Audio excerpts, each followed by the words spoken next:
नमस्कार। रोजगार उन्मुख कौशल प्रशिक्षण कार्यक्रम में आप सभी का स्वागत है। इस प्रशिक्षण कार्यक्रम में अब तक हमने एमएस वर्ड, एमएस एक्सेल और एमएस पावर पॉइंट के विभिन्न सेशंस को और फंक्शनलिटीज को प्रैक्टिकल और थ्योरेटिकल वे से जाना है और सभी टॉपिक्स को प्रैक्टिकली डिमॉन्स्ट्रेट भी किया है। तो आज के इस सेशन में हम इंटरनेट एंड कम्युनिकेशन के अंतर्गत इंटरनेट कनेक्टिविटी के टाइप्स और इंटरनेट पर डेटा कैसे ट्रांसफर होता है उस प्रोसेस को जानेंगे। तो आज के इस सेशन को प्रारंभ करते हैं। तो आज के सेशन का जो पहला टॉपिक है वो है इंटरनेट कनेक्टिविटी के टाइप्स, कि अपनी जो डिवाइसेज है उनको इंटरनेट से कैसे कनेक्ट कर सकते हैं। तो दो तरह से इंटरनेट कनेक्टिविटी को कैटेगराइज किया गया है। पहला है वायर्ड टेक्नोलॉजी और दूसरा है आपका वायरलेस। जैसे कि नाम से पता चल रहा है कि वायर्ड टेक्नोलॉजी मींस जिसमें वायर का यूज होता है, wireless means without any wire. तो पहले हम देख लेते हैं वायर टेक्नोलॉजी। तो वायर टेक्नोलॉजी ऐसी कनेक्टिविटी जिसमें हम किसी कंप्यूटर को या डिवाइस को केबल से कनेक्ट करके उसे इंटरनेट से कनेक्ट करते हैं। तो वायर टेक्नोलॉजी में यहाँ पे तीन टेक्नोलॉजी को बताया गया है। वैसे बहुत सारी टेक्नोलॉजी होती है लेकिन हम यहाँ पर मेन टेक्नोलॉजी की बात करेंगे। तो पहला है डायल अप। तो डायल अप जो बेसिकली यूज होती है वो होती है आपकी टेलीफोन लाइंस में डायल अप। तो डायल अप टेक्नोलॉजी आपकी एक पीएसटीएन नेटवर्क जिसका फुल फॉर्म है पब्लिक स्विच टेलीफोन नेटवर्क, उसकी फैसिलिटी को यूज करती है और जो इंटरनेट जो टेलीफोन लाइंस है उनके थ्रू टेलीफोन लाइंस यहाँ पर एक केबल की तरह काम करती है और उनके थ्रू इंटरनेट कनेक्शन प्राप्त करते हैं। और जिस टेलीफोन लाइन में आपका इंटरनेट कनेक्शन यूज होता है वो डिवाइस का नाम होता है मॉडेम। ठीक है। तो यहाँ पर जो डायल अप है उसको हम एक तरह से ब्रॉडबैंड भी बोल सकते हैं। तो यहाँ पे यूजर डायल करते हैं एक नंबर को और जिसके थ्रू वो इंटरनेट पे एक्सेस प्राप्त करते हैं। बट डायल अप कनेक्शन थोड़ा स्लो होते हैं। तो यहाँ पे जो डिवाइस का यूज होता है वो बहुत इंपॉर्टेंट है। इसका नाम यहाँ पे लिखा है मॉडेम और इसका फुल फॉर्म होता है मॉड्यूलेटर डीमॉड्यूलेटर। MO से बोलते हैं मॉड्यूलेटर और DEM से बोलते हैं डीमॉड्यूलेटर। तो ये फर्स्ट टेक्नोलॉजी है वायर टेक्नोलॉजी डायल अप। दूसरी है DSL जिसका फुल फॉर्म है डिजिटल सब्सक्राइबर लाइन। ये इंटरनेट कनेक्टिविटी प्रोवाइड कराती है। जो आपका टेलीफोन नेटवर्क है, लोकल टेलीफोन नेटवर्क है, उस पर डिजिटल डेटा ट्रांसमिट करके, तो लोकल टेलीफोन नेटवर्क पर डिजिटल डेटा ट्रांसमिट करके ये एक इंटरनेट कनेक्टिविटी प्रोवाइड कराती है। इसमें भी आपकी टेलीफोन लाइंस यूज होती हैं और सिंगल टेलीफोन लाइन पर टेलीफोन का मींस वॉइस डेटा और डिजिटल डेटा, इंटरनेट डेटा दोनों एक ही लाइन पर ट्रांसमिट होते हैं। और इसमें भी मॉडेम और एक सब्सक्रिप्शन यूज होता है। तो इसमें भी हम एक मॉडेम डिवाइस यूज करते हैं DSL में। थर्ड जो है तो हम देख सकते हैं डायल ऑफ DSL दोनों में टेलीफोन लाइंस का यूज हो रहा है और साथ में डिवाइस यूज हो रही है मॉडेम। थर्ड है आपका केबल एंड इंटरनेट एक्सेस। ये भी एक ब्रॉडबैंड इंटरनेट एक्सेस का टाइप है जो केबल टीवी इंफ्रास्ट्रक्चर यूज करता है इंटरनेट के लिए।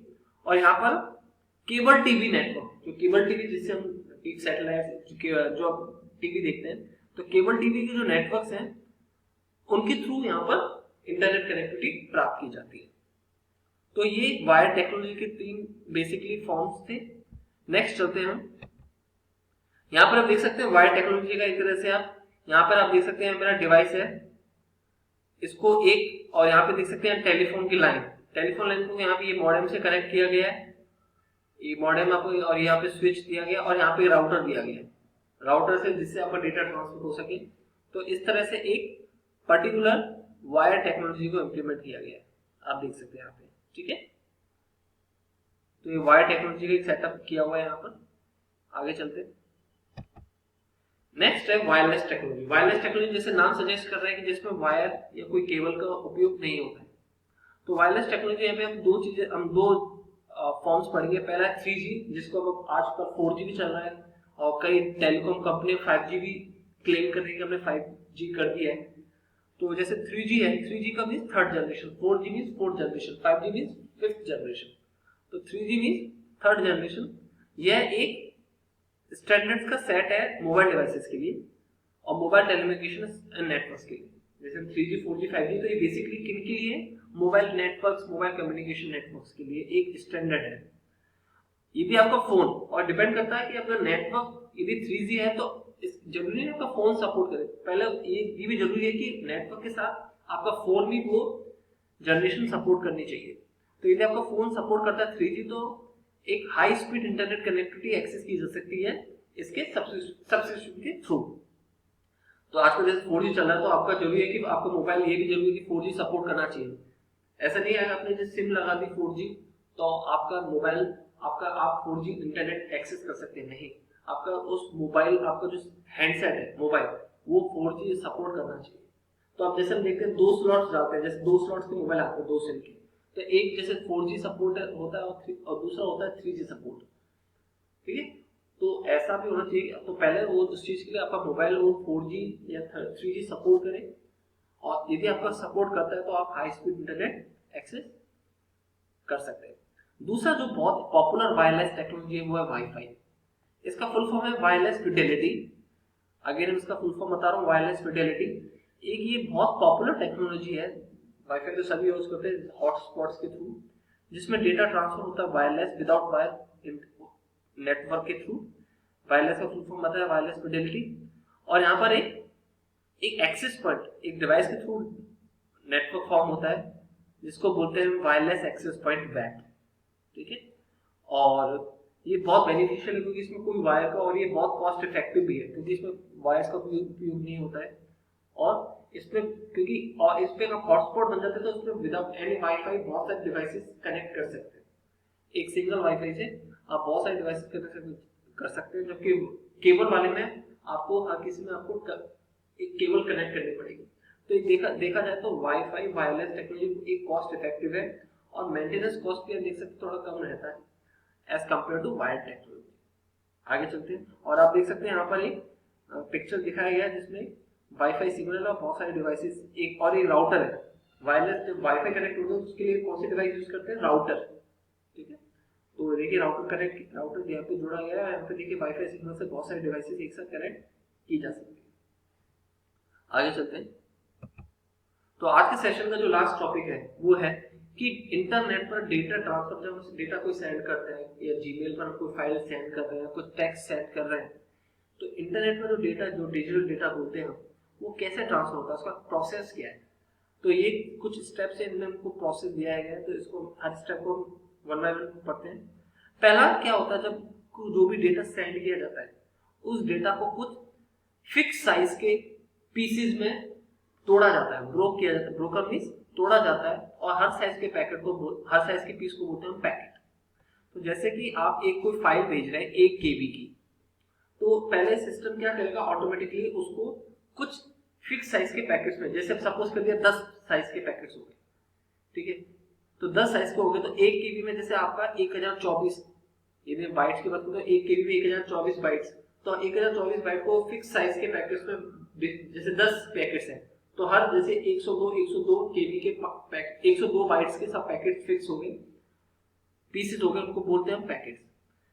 फिर जैसे हर डेटा को फिक्स साइज के पीसेस में डिवाइड कर दिया, उनको पैकेट्स बना लिए, जैसे 10 पैकेट्स बना लिए, फिर हर पैकेट के साथ एक हेडर जोड़ा जाता है। हेडर एक तरह से एक इंफॉर्मेशन बता रहा है कि यह डेटा जो पैकेट है ये कहाँ से आया है, ठीक है, ये किस नेटवर्क पर जाएगा, ये किधर जाएगा, ठीक है। क्योंकि आपका जो डेटा जाता है, जैसे एक मेरा कंप्यूटर सिस्टम एक जयपुर में और एक दूसरा दिल्ली में, ठीक है, ये पर्सन जैसे जहाँ पे नेटवर्क जिस नेटवर्क से आप कंप्यूटर कनेक्ट है वो आप सपोज दिल्ली जैसे भी है, तो आपको मल्टीपल नेटवर्क के थ्रू आपका डेटा जाता है। तो इतने नेटवर्क के बीच में आपका डेटा जाता है, तो हर पैकेट को ये बताना पड़ेगा कि ये इंफॉर्मेशन कौन से नेटवर्क से आ रही है, कौन से नेटवर्क को जाएगी। तो वो इंफॉर्मेशन कौन रखता है? हेडर। तो हर हेडर के साथ ये एक पैकेट के साथ हर हेडर एक जुड़ा जाता है जो बताता है कि ये पैकेट कहाँ से आ रहा है और किस नेटवर्क की तरफ प्रोसीड करेगा। उसके बाद फिर ये पैकेट कंप्यूटर पे, हर कंप्यूटर दूसरे कंप्यूटर पे जाता रहता है, हर नेटवर्क से में जो कंप्यूटर कनेक्टेड है उससे जाता रहता है, कब? जब तक ये अपने डेस्टिनेशन जहां पर उसको जाना है वहां तक पहुंच जाए। और इंटरनेट में जरूरी नहीं कि हर पैकेट सेम रूट ले, ठीक है, इसलिए आपका internet packet switching method use करता है। एक कंप्यूटर साइंस में टॉपिक है स्विचिंग मेथड्स, जहां पर एक डिस्क्राइब किया जाता है कि पैकेट्स हैं वो पैकेट स्विचिंग में जा रहे हैं या वर्चुअल स्विचिंग यूज करें या सर्किट स्विचिंग यूज करें। जैसे सर्किट स्विचिंग में जितनी भी डेटा है पैकेट्स है वो सेम पाथ यूज करते हैं, बट पैकेट स्विचिंग में जो डेटा है वो जरूरी नहीं सेम रूट यूज करें, वो डिफरेंट पाथ के थ्रू ट्रेवल करते हैं और डेस्टिनेशन को पहुंचते हैं। तो आपका जो इंटरनेट है वो पैकेट स्विचिंग मेथड यूज करता है। तो ये नेटवर्किंग कंप्यूटर साइंस सब्जेक्ट है उसमें ये पढ़ाया जाता है। तो यहाँ पर जितने भी पैकेट्स हैं जरूरी नहीं वो सेम पाथ है, वो डिफरेंट पाथ के थ्रू अपने डेस्टिनेशन की तरफ जाते हैं। जब डेस्टिनेशन पर जाया जाता है तो पैकेट्स पहले चेक किए जाते हैं, कई पैकेट्स कहीं डेटा कम तो नहीं हो गया, करप्ट तो नहीं हो गया। और कई बार ये होता है कि डिफरेंट पाथ से जाते हैं तो डेटा लॉस भी हो जाता है, ठीक है। तो जैसे कोई पैकेट मिसिंग है या डैमेज्ड है, करप्टेड है, तो एक मैसेज भेजा जाता है सेंडर को या जहां से आया है, जहां से पैकेट आया जिस हेडर में पता रहता है कहां से आया, तो उसको दोबारा इंफॉर्मेशन कहा जाता है कि इस पैकेट को दोबारा रीसेंड करेंगे, दोबारा भेजेंगे।